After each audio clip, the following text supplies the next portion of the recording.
Well, I was only expecting to come speak with the president today, and he's gracious enough to invite me to speak to you all, which is an important moment for the city of Rancho Palos Verdes.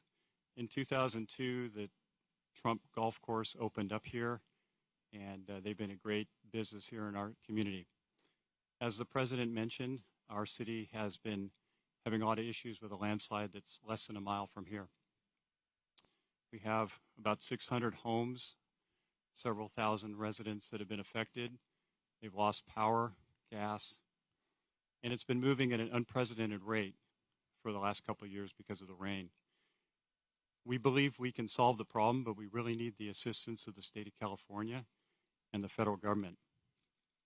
We have solutions out there for that, but the problem is bigger than the city of Rancho Palos Verdes, and so it's important that we get the attention and the help of the people of California and of the federal government. So I'm here to thank the president of having me here today. Obviously, I'm a tiny bit nervous. This is a very big deal. Oh, thank you. So anyhow, we very much appreciate you all being here, and of course, I know you're here for the president, but covering what's going on in our city is really important, and it's meant a lot to our community of 42,000 people, so thank you so much.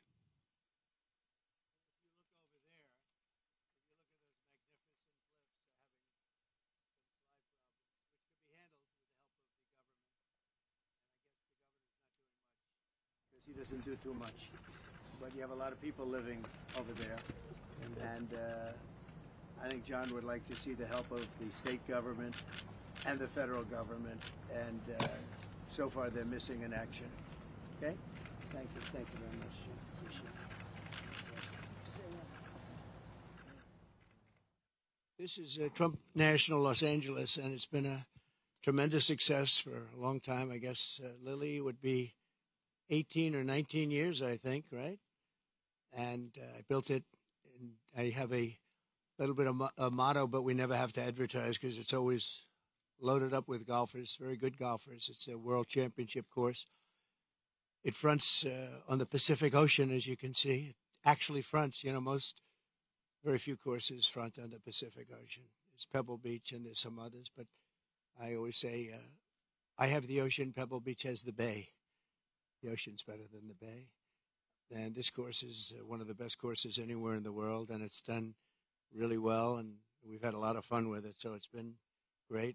It's a major property, as you can imagine. We do also lots of weddings and lots of events, and in the ballroom right behind you.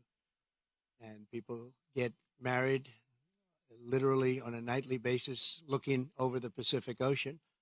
So we have something that's very special. We're proud of it. Well, thank you all for being here. Before we begin, I want to express my support for all of the families affected by the landslides in Rancho Palos Verdes. The slides are something that can be taken care of. This area is very solid. But you go down a couple of miles down, you'll see something that's pretty amazing. The mountain is moving, and it can be stopped. But they need some help from the government, so I hope they get the help, and I'm sure John will have the help. And I want to thank the mayor for the great job he's doing. I tell that to the people, what a great job he's doing. I just met with the mayor, and especially want to salute all of the public safety and emergency personnel who are working down the road, as well as the utility workers who are fighting to restore service to local residents. It's another thing when you live along the coast. Sometimes that happens.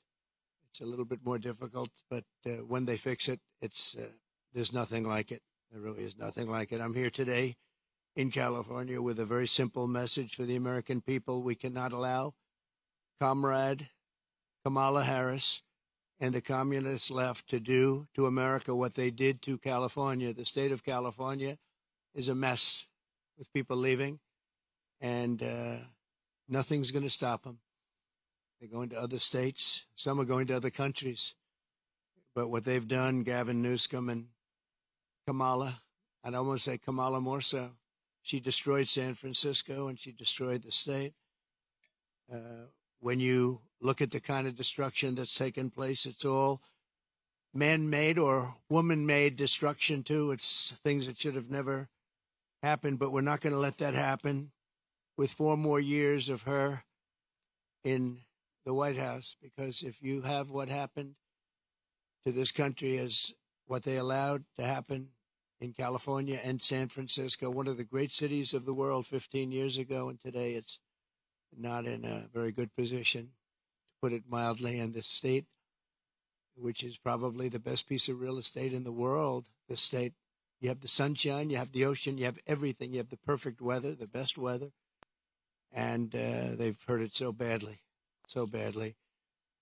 Decades ago, San Francisco was known as one of the most beautiful cities anywhere in the world. A friend of mine, a friend of a lot of the people here, Bob Tisch, used to say San Francisco is the best city in the United States, the best city there is. And he passed away a number of years ago, but he wouldn't believe it. He used to always talk about San Francisco as our greatest city. He owned Lowe's, good company, great company. And he would say it constantly, and now you see what's happened. And it can be brought back, just like our country can be brought back, because we're a nation in decline. The decline of this whole state is one of the sad chapters in what's gone on with the radical left lunatics that we have to put up with. As the San Francisco district attorney, Kamala was the godmother of sanctuary cities. She was right out there at the forefront. And also the movement of defunding the police. She was there right at the beginning. She boasted, quote, "We are a sanctuary city and we always will be." Well, they're sanctuary cities of crime. One of the people that Kamala gave sanctuary city to and put in as DA was Edwin Ramos, an illegal alien MS-13 gang member who savagely murdered a father and his 2 sons after mistaking them for members of a rival gang. She knew this, and she came to his defense. He had previously been arrested for robbing a pregnant woman and killing many, they say. Kamala refused to get him out of our country, and he went on to do very significant damage. She also gave sanctuary to illegal alien Ronnie Aguilera, who murdered a 14-year-old boy, nearly decapitating him with a sword. He enjoyed watching this take place with a sword by his hand. Kamala launched her tenure as DA with a San Francisco police group described as a, quote, fire sale for plea deals. They made plea deals. The only one they don't make a plea deal with is Trump. They go after their political opponent, especially when they haven't done anything wrong. You saw more charges were dropped yesterday in Atlanta, Georgia. It's all politically inspired. It's all against their political opponent. We won the case in the big case. They said the big case, the big case. I've completely won that case. The documents case in Florida. Case was thrown out with deranged Jack Smith, deranged prosecutor, that if he devoted his efforts to violent crime and to the border, which they should have, would be in a lot better position as a country.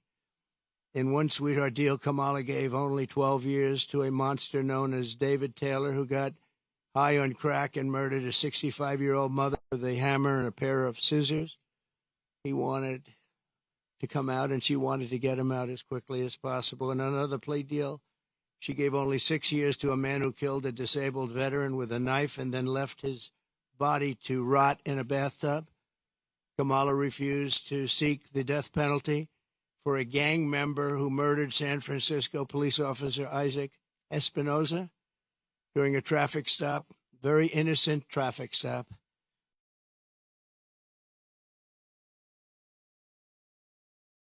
To explain her decision, why would you do this? Why would you give such leniency to somebody that just killed his officer's son?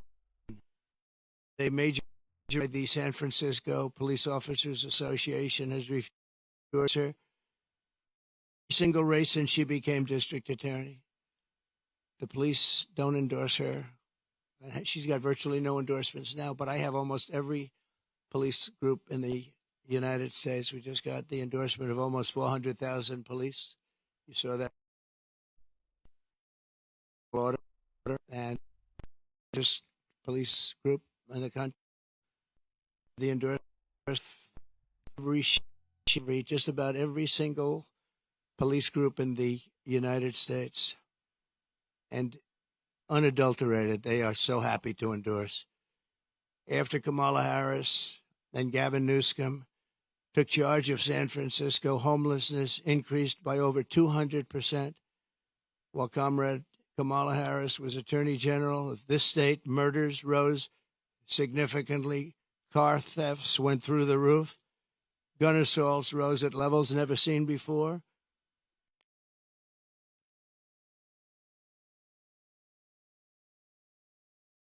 Attorney General, she defined child sex trafficking, assault with a deadly weapon, and rape of an unconscious person as nonviolent crimes. She put them in a new category as nonviolent.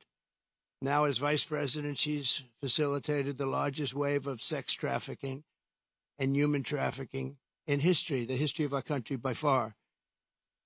And in case you don't want to write about it, which you should, because there can be no bigger scandal than this, we have, under this administration, 325,000 migrant children are missing. 325,000. In other words, take your biggest stadium in California and you could fill it up 5 or 6 times. Those are all missing children. Many of them are dead. Many of them are sex slaves and slaves of different nature. But her destruction of the law and order in California did not end there. In 2020, Kamala Harris proudly endorsed defund the police. We're going to defund the police. Anybody that was even in favor of defunding the police for 1 month, let alone her entire career, should never be president of the United States. She supported a plan to cut the LA Police Department by at least 150.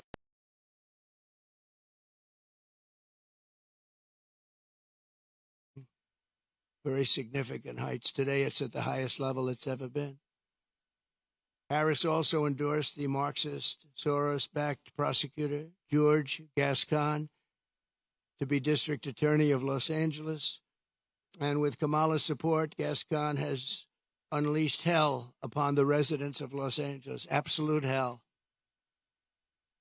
Kamala supported Gascon's decision to stop prosecuting criminals for trespassing, disturbing the peace, making criminal threats, loitering to commit prostitution, and resisting arrest. And these are some of the best areas in your state.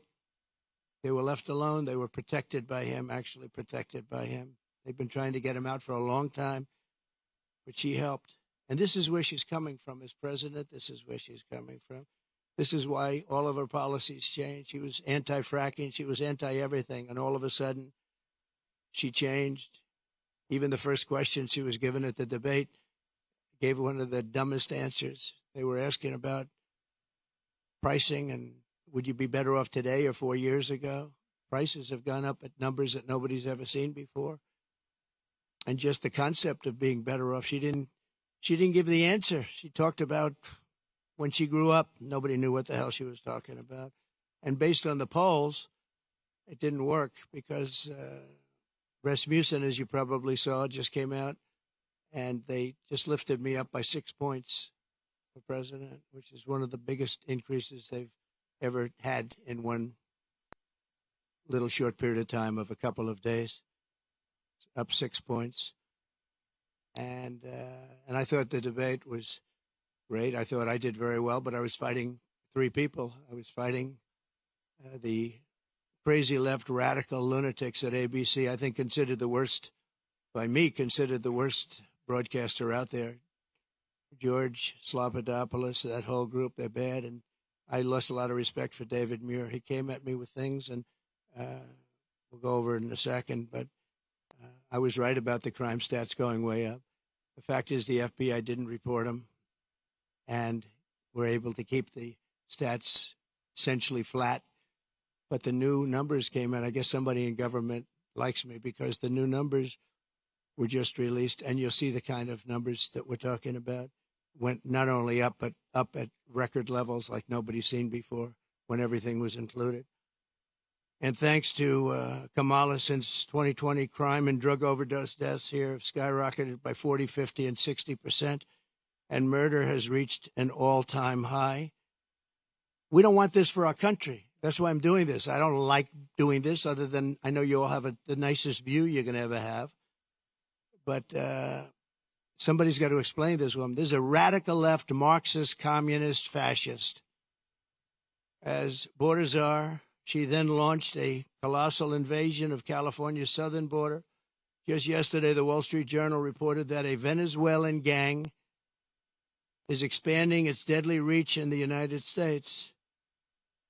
First sentence of the story begins, U.S. law enforcement officials have watched with alarm the spread of a Venezuelan gang known for dismembering people. Dismembering people, right? Dismembering people. From Chile to Colombia, they're all over the place. Now they're in our country. They're known as MS-13. They're considered the meanest, toughest gang in the world. In Long Island, not so long ago, two young 16-year-old girls were walking to school, and they carved them up with a knife. They killed both of them. They carved them up with a knife. They didn't want to shoot them. And we got them out.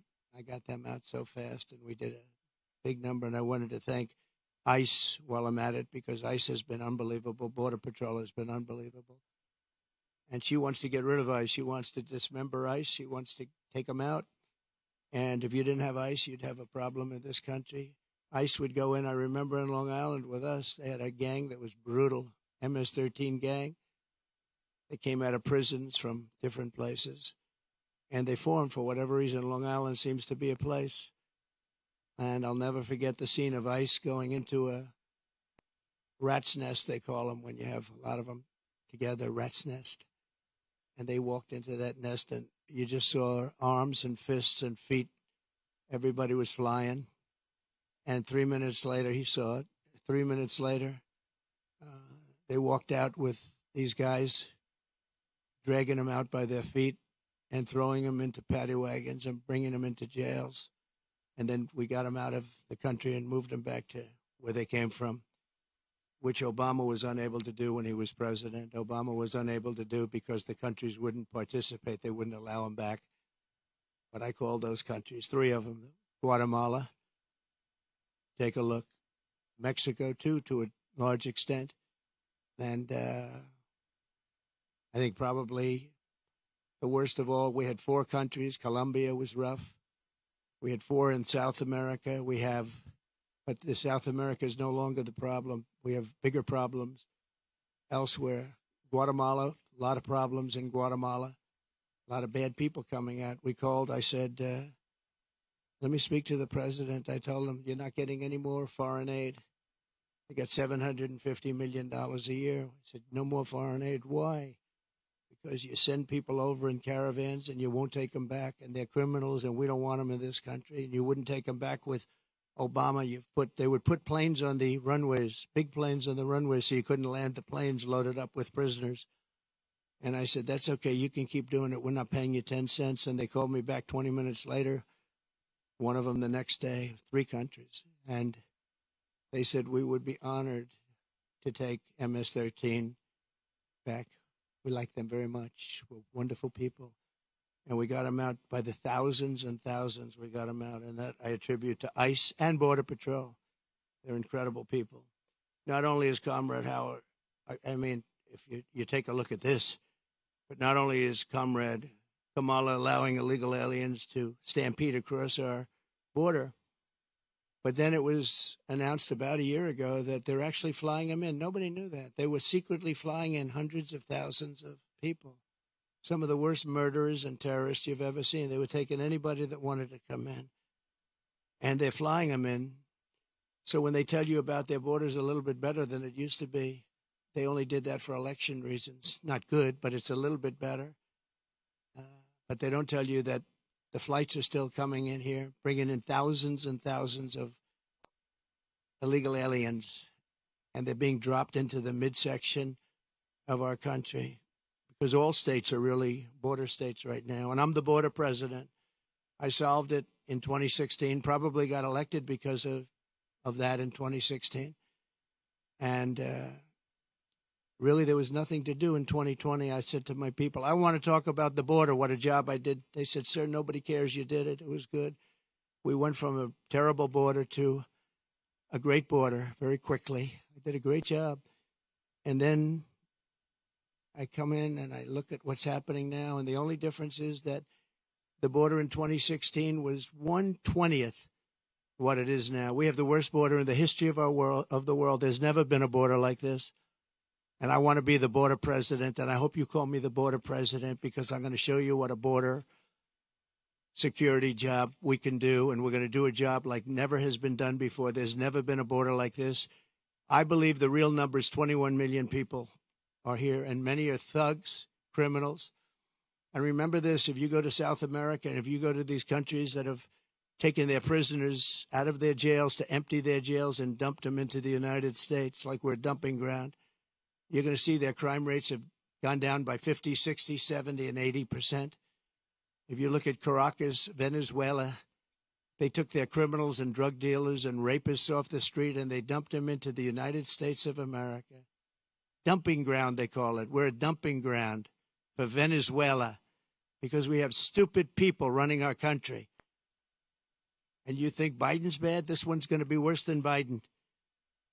Over the past 3.5 years, Kamala has resettled 500,000 illegal migrants from Haiti into American communities, including over 200,000 who Kamala has illegally flown into the United States by airplane when they couldn't get through the border because the border guards backed up. They were refusing to let them in. They don't want it. They love this country. They're saying, you can't do this to our country. They flew them in right over the top of the border guards, and they're doing it right now. They're doing it right now. In Springfield, Ohio, 20,000 illegal Haitian migrants have descended upon a town of 58,000 people, destroying their way of life. They've destroyed the place. And people don't like to talk about it because even the town doesn't like to talk about it because it sounds so bad for the town. They live there. They're proud. They love the town. For years, it was a great place, safe, nice. Now they have 20,000, and I actually heard today it's 32,000. It's the new number. Illegal aliens are now coming in from all over the world, from prisons, jails, mental institutions. They're coming in at levels that we've never seen before. We cannot let this happen to our country. And I will be your border president, and I hope you call me a border president. I never thought I'd have to say that again because we fixed the border, and now it was 100% beautiful. And that includes fentanyl and drugs and everything else. We had it fixed, and now nobody's ever seen anything like it. And I guess they want to do it because we built hundreds of miles of wall, and we had hundreds of miles, I said, after we completed, much more than I said I was going to complete. And it had a huge impact. But after I completed it, we had all of this wall to be put up. It could have been put up in 200 miles, could have been put up in 3 weeks, would have been totally sealed and much larger than I originally said, but it worked so well.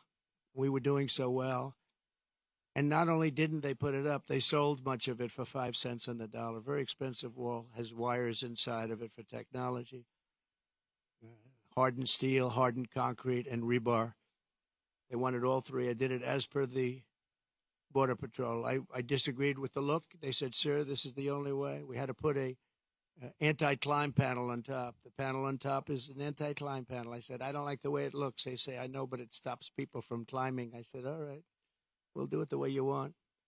A president has a duty to keep you safe. Kamala will turn America into a poor, violent, third world refugee camp. It already sort of is. We have elections that are a mess, and we have a border that's the worst of any border ever in the world. There's never been a country ever in the world that's allowed 21 million people to come across in a short period of time.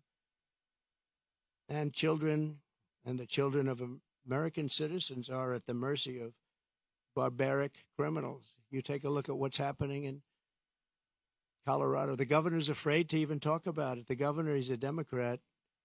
Colorado, I hope you're going to vote for Trump because you're being stampeded by your own politicians. The governor can't talk about it because he can't go against the policies of these lunatics that want all these people to come into our country without knowing who they are. We don't even know where they come from. As of last week, I was told by Tom Holman, we had 168 countries represented over the last 12 months. In other words, people came in illegally from 168 different countries. Most people don't know there's that many countries. There's more than that in the world. We'll know them all pretty soon, I'm sure. In breaking news yesterday, the premier statistical agency at the Justice Department, you remember where David Muir tried to correct me when I said that crime is rampant like never before. He said, oh, no. He said, crime is going down. I said, where are you coming from? And, you know, you wouldn't have to need a Bureau of Justice statistics to know that crime is worse than it's ever been. And I guess they probably watched the debate and they heard this foolish man, this foolish fool make that statement to me that, no, crime is coming down. The FBI said it was coming down. The FBI defrauded everybody because what they did is they used statistics not including some of the worst areas and some of the worst cities. So the real numbers are from the Bureau of Justice Statistics, and they just released it. So I think they probably like me because they wanted to defend me from people that are not smart, from a guy who has good hair but not as good as it was 5 years ago, to be honest. And they just released brand new numbers just out last night, late, showing that since 2020, so this guy, David Muir, was correcting me, the FBI.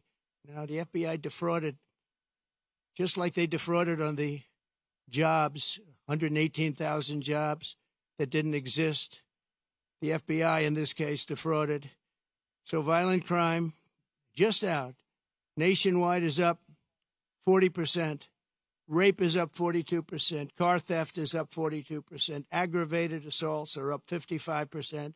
And violent attacks on strangers are up much more than 61%. So those are your numbers. See, those are the numbers. Now, I think he corrected me 11 times. Of the 11 times, I don't think he had the right to correct me at all. Didn't correct her once. Like on Project 2025, I have no idea about it. Had nothing to do with me. He didn't correct her. He knew that.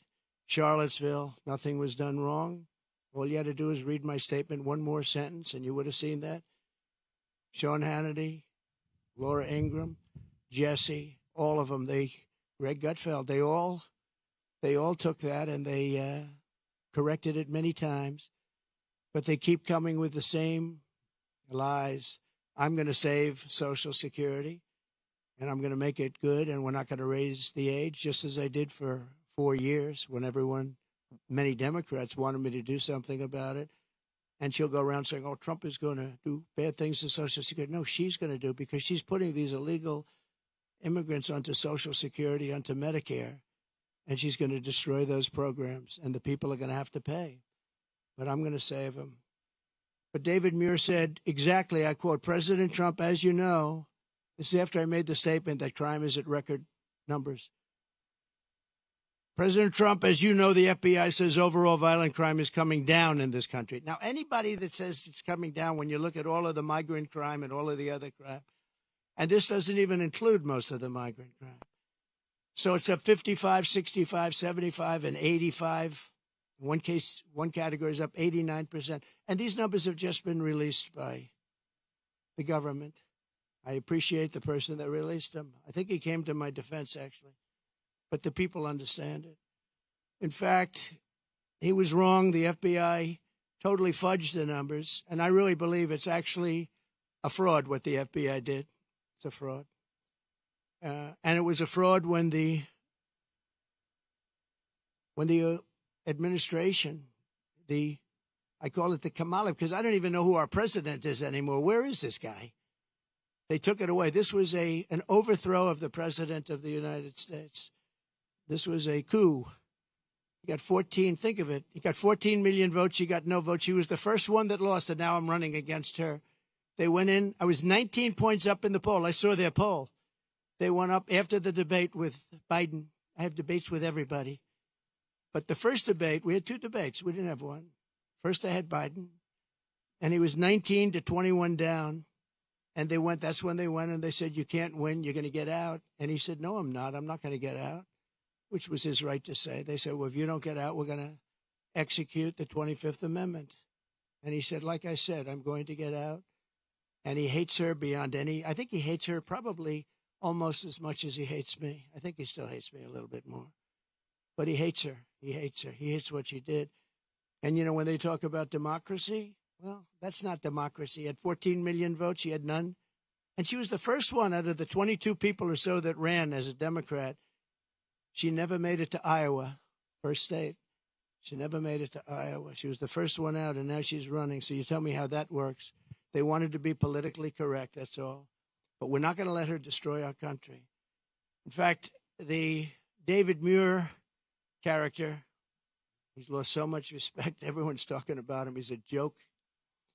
And ABC News is a joke, too. But most of the fake news is pretty much of a joke.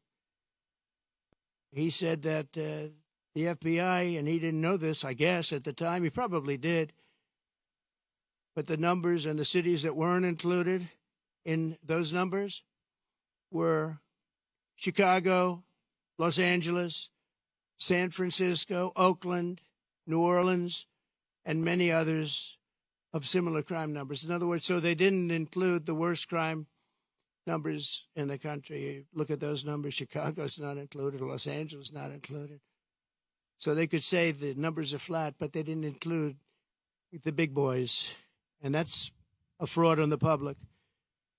And as I said, it was a fraud also, just like with the so it's 818,000 jobs that they said existed that didn't exist.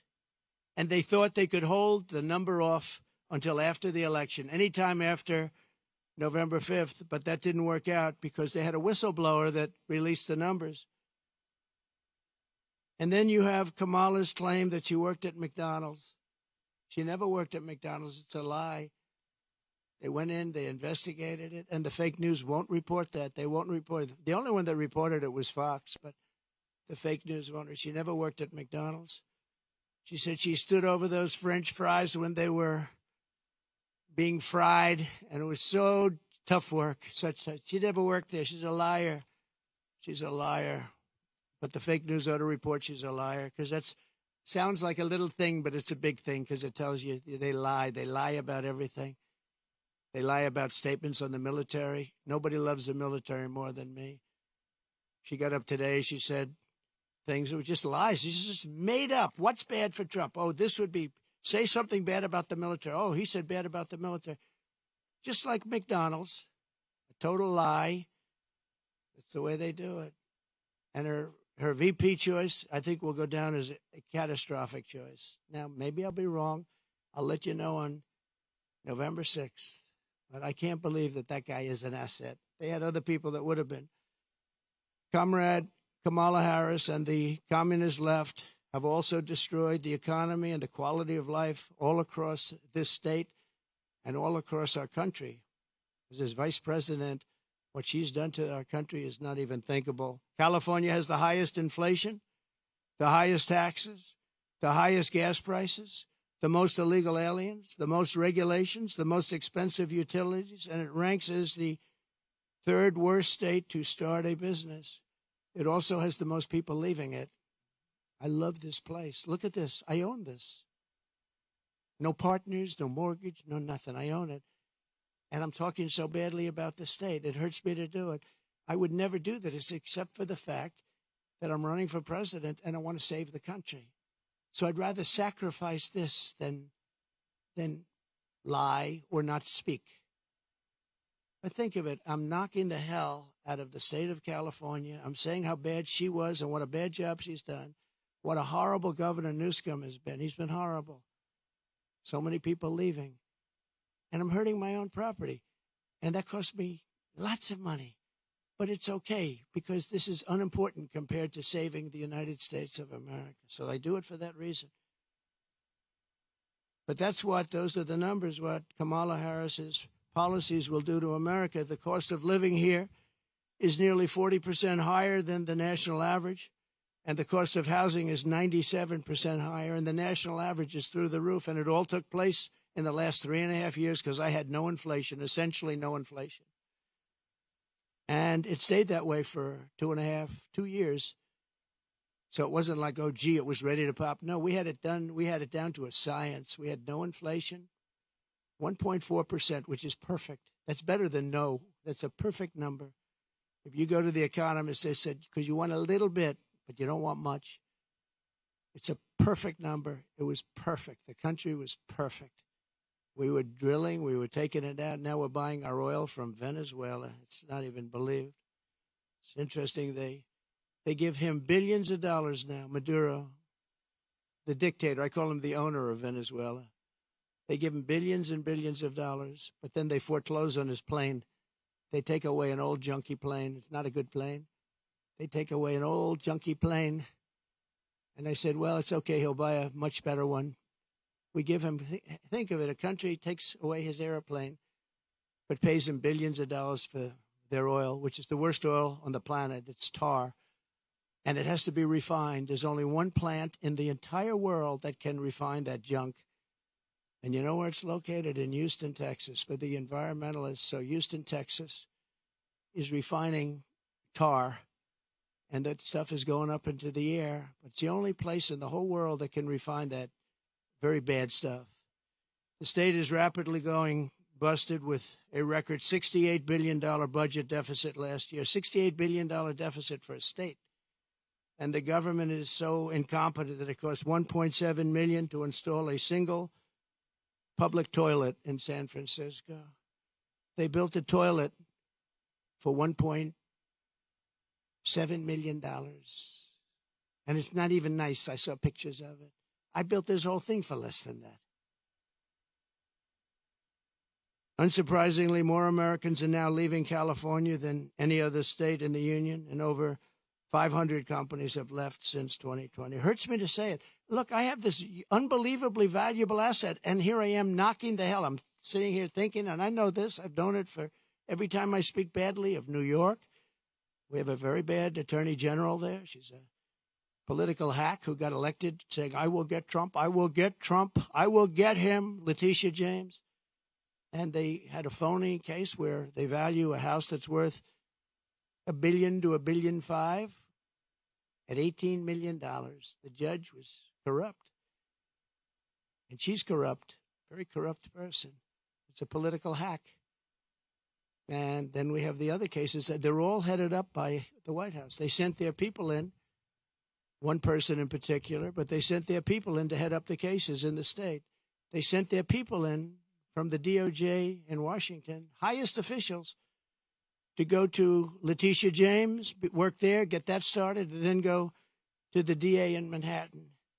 But I think the appellate courts are going to see what's happening. I really do. I believe in that. But it's hurting New York because businesses are moving out of New York because of it. They used a consumer fraud statute, which has never been used before for this, to get me in New York. And I had no jury. You can't have a jury. You're not entitled to a jury. Nobody's ever seen anything like it. But I'm sure, I feel sure that the appellate courts will come in and defend, because otherwise our country is finished. A thing like that can happen. And no company wants to move into New York because of it. Very, very bad for New York. In the face of this crisis, the Kamala Harris Democrats in Sacramento, they're in Sacramento and all over the place, just passed a bill that I think the governor's rejecting. I hope he rejects, but I think he was given a lot of pressure. $150,000 home loans for only illegal aliens. But the fact that it even passed, I would imagine he'd reject it if he hasn't already done so. They also passed a law that allows state authorities to take children from their parents if they don't, quote, affirm their child's gender identity. When Kamala Harris said the values that she has have never changed, I really think that was probably the only true statement that she made. They've stayed true, and you look at what they are. They're the same as what they were 5 years ago, 10 years ago. They want to confiscate your guns. They want to take your guns away. They're going to take your guns away if I'm not elected. Anybody that owns a gun, if you vote for them, you're crazy. Any Jewish person that votes for Kamala is crazy. She wouldn't go to see the Prime Minister of Israel in Congress. Think of that, because she had a sorority party, which she considered to be more important. It's a big deal when a Prime Minister comes to Congress and speaks, and she doesn't want to go because she's at a sorority party. But that wasn't really the reason. The really reason is that she hates Israel. And I say that Israel will not exist in 2 years from now if she's elected president. And she'll be very happy if that happened. Israel will not mark me down. You know, they have a hat, and I didn't put it. They say, you know, Trump was right about everything. I've been right about everything. So I end on that, and I just want to say that I'm going to hopefully be elected. Polls have gone way up since the debate. I'm going to be reelected and come in for a second time. We did, as I said, much better the second time than we did the first, but some bad things happened. But we're doing it now, and more importantly, I'm looking to the future. We're going to make our country bigger, better, greater than ever before. We're going to turn it around.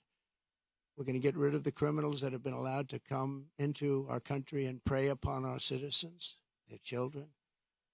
We're going to get them out. And it's an honor that you're here. If you'd like to take some questions. Two questions. On the debate, first of all, I know you've said that you will not do another debate. Some of your own Republican allies have come out and said that you missed the mark. No, excuse me. Most of my Republican allies had said I was great in the debate. You're just like, you know, a lot of other people at Fox. Well, why don't you say most 94% of the Republicans said I did phenomenally in the debate. Some said that I could have been tougher. I don't know how I could have been tougher when I said he's the worst president and she is the worst vice president in the history of our country. 94% of the Republicans, and the only one that wouldn't, maybe a Mitt Romney or somebody like that. But we've gotten great praise for the debate. And based on the polls, like Rasmussen being up 6 today, the first poll out, based on the polls, obviously, I did well in the debate. Also, based on the debate polls, where I sometimes had, in one case, 92% win. So, you know, look, you come from Fox. You shouldn't play the same game as everybody else. Go ahead. Go ahead. What would you say to your Republican colleagues or your allies who are concerned about your close relationship with Laura Loomer? Well, I don't know what they would say. Laura's been a supporter of mine, just like a lot of people are supporters, and she's been a supporter of mine. She speaks very positively of the campaign. I'm not sure why you asked that question, but Laura is a supporter. I don't control Laura. Laura has to say what she wants. She's a free spirit.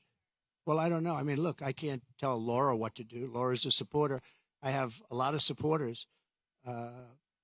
So I don't know what exactly you're referring to.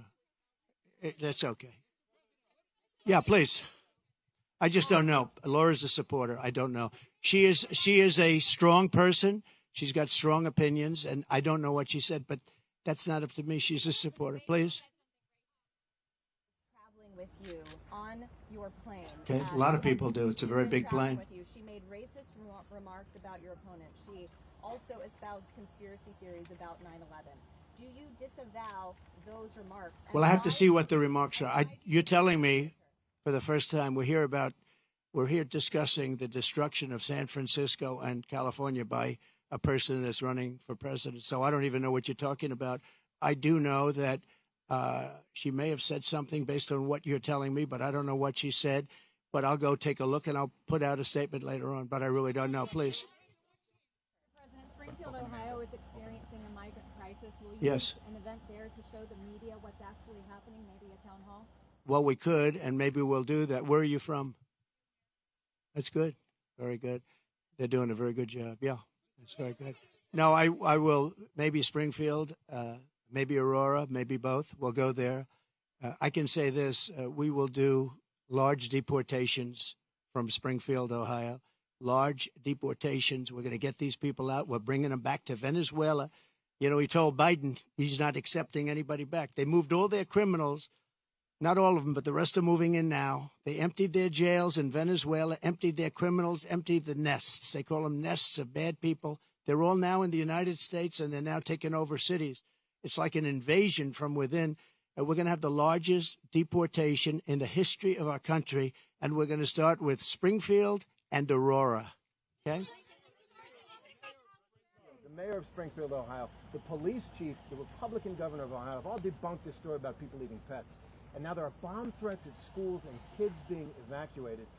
Why do you still spread this false story? The real threat is what's happening at our border. because you have thousands of people being killed by illegal migrants coming in and also dying. You have women dying as they come up.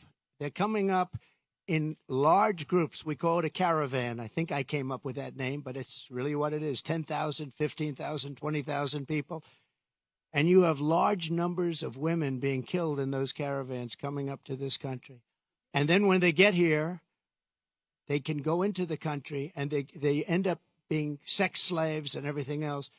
Those are your real problems, not the problem that you're talking about. Yeah, okay.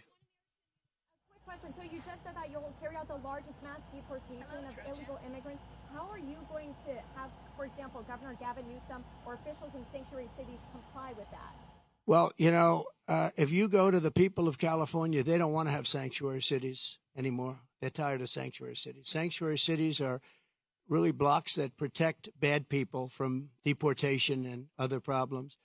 And they're going to do it. And our federal government has tremendous power. But we're not going to let states, even like California, even though I know it's largely a sanctuary state, essentially, but we're not going to let that happen to the people of California. They want these people out. They're just as scared as everybody else. The people of Ohio are scared. The people of Colorado, you have a governor there who's very weak. He doesn't know what to do. And he doesn't want to talk about it. A lot of it, as per your question, they don't want to talk about what's happening. They say it's so bad for the city. Let's not go public. Let's live with it for a little while. Maybe it'll go away. It's not going to go away. It's going to get worse. It's going to get so bad. You know what we're experiencing now is they're just getting settled in. There's 21 million people that have come in. They're just getting settled in.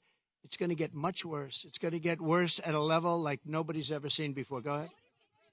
Follow-up question regarding the economy. We're seeing more and more companies are shipping their jobs overseas, but Yeah. even for white-collar jobs, Right. they're having problems with that. We've been seeing mass layoffs. How would you prevent these white-collar jobs from being By lowering taxes and regulations. And what they're doing is they're seeing that every time it looks like Kamala's doing well, companies want to leave.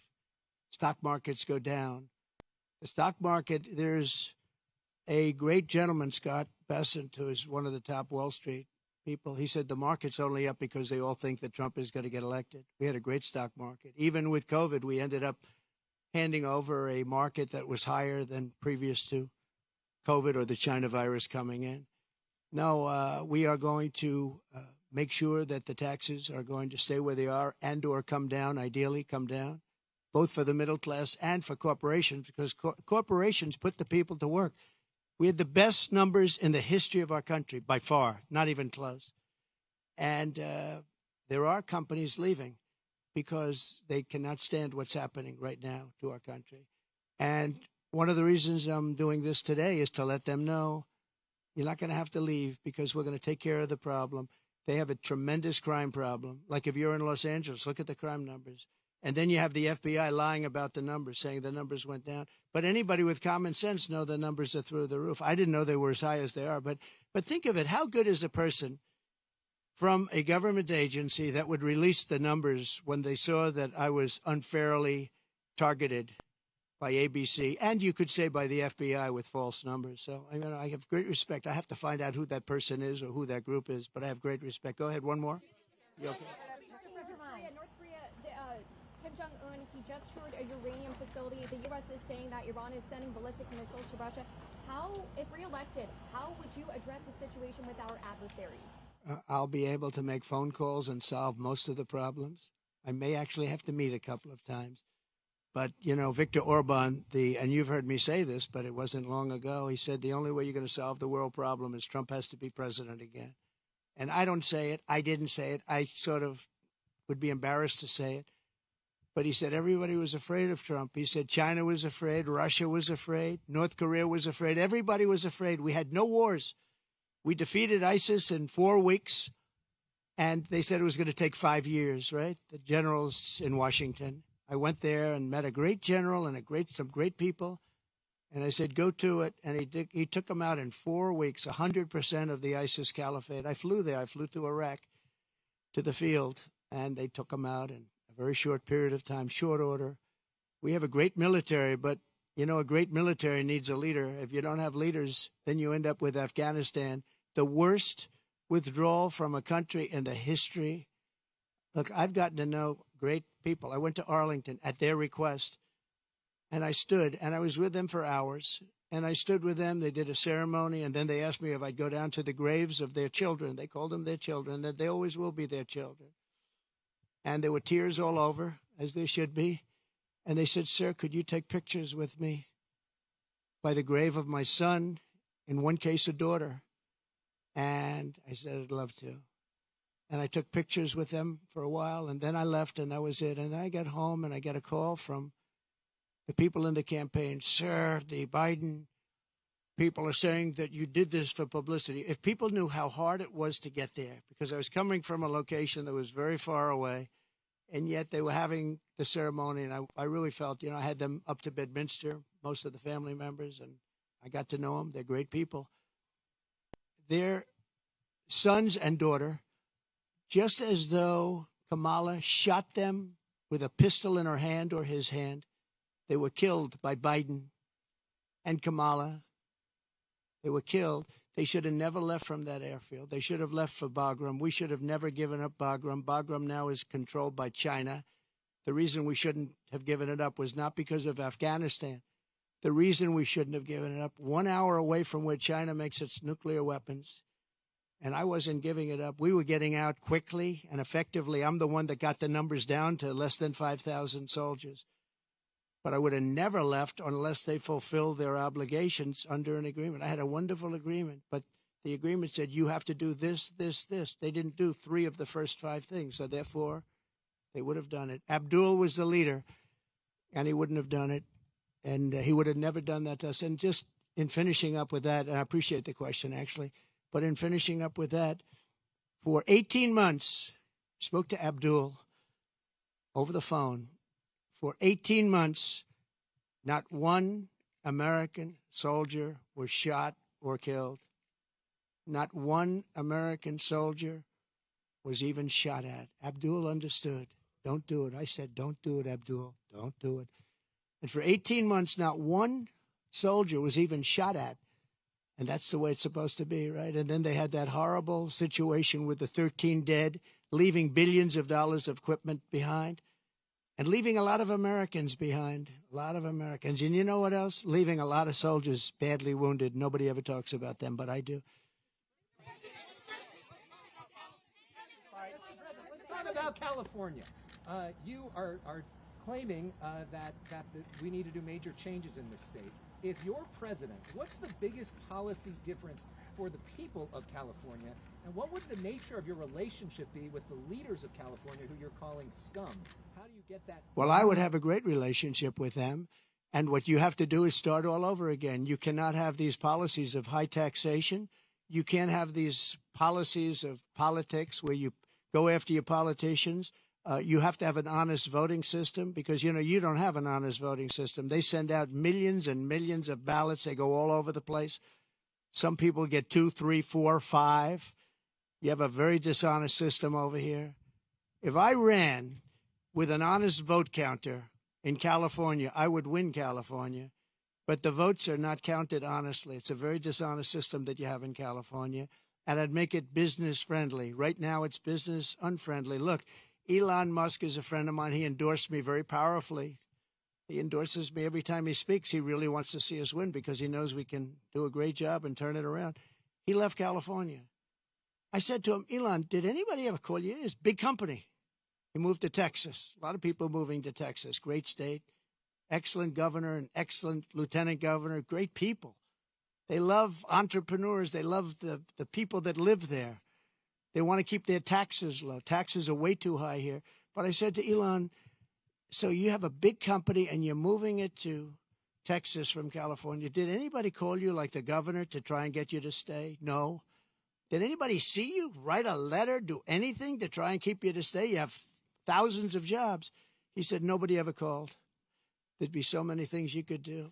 This would be the easiest place to turn around if they knew what to do. Look at it. I mean, look at the weather. We're standing out here on the Pacific Ocean in the most beautiful weather. A lot of states don't have weather like this. They don't have Pacific Oceans.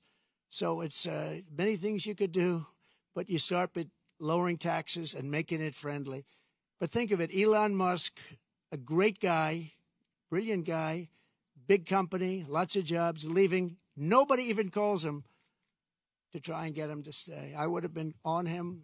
I would have said, let's have lunch, let's have dinner, and then let's have breakfast the following morning, right? I would have tried to talk him out of it. Yeah, go ahead, please. What value do you feel that Laura Loomer brings to you? And has nobody told you about the conspiracy theories that she is promoting? No, I don't know that much about it. No, I don't. I know she's a big fan of the campaign, but I really don't know. I would say that, well, she brings a spirit to us that a lot of people have. We have very spirited people. And in all fairness to her, she hates seeing what's happened to the country, I guess. I mean, she hates seeing what's happened to the country. So do I. It's very sad.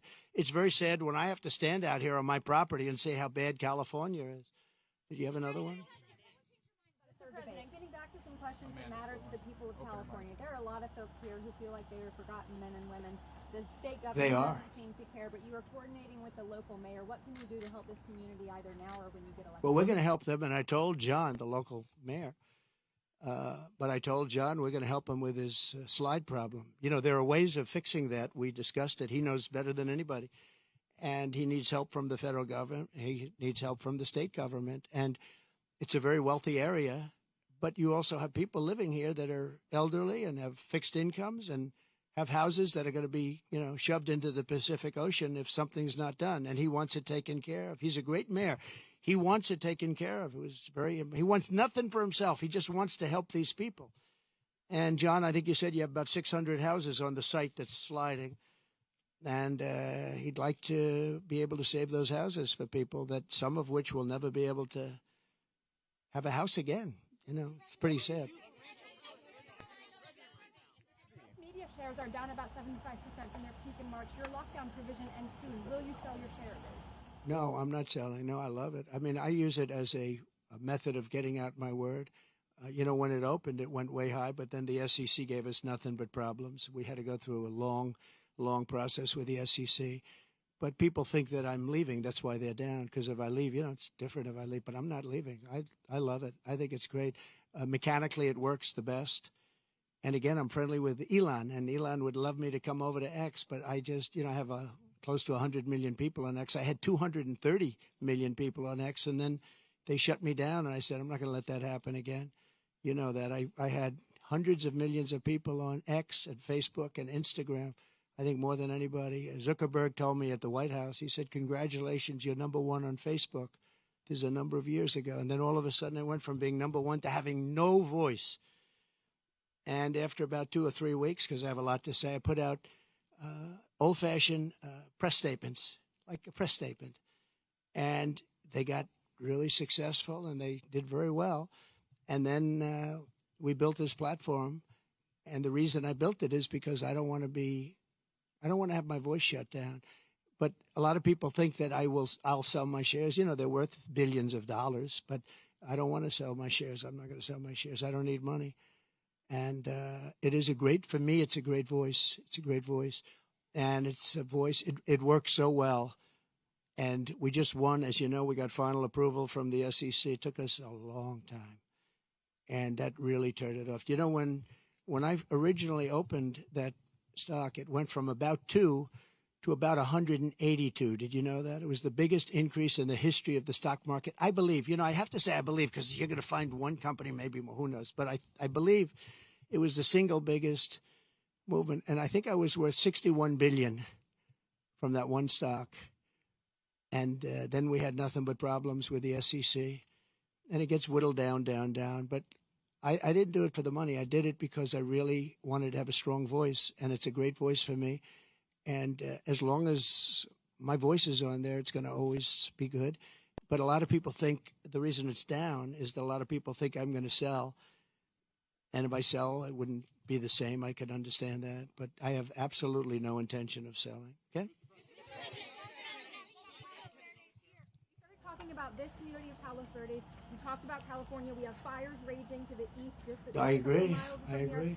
What will you do to help people in this state whose homes are being damaged again and again, or are falling, off of these cliffs right behind us, or burned down, or for the people across the country whose homes are jeopardized by Okay. natural disaster? This is my favorite question of the day. You're asking me what would I do for, let's talk California first. Is that okay? Do you mind?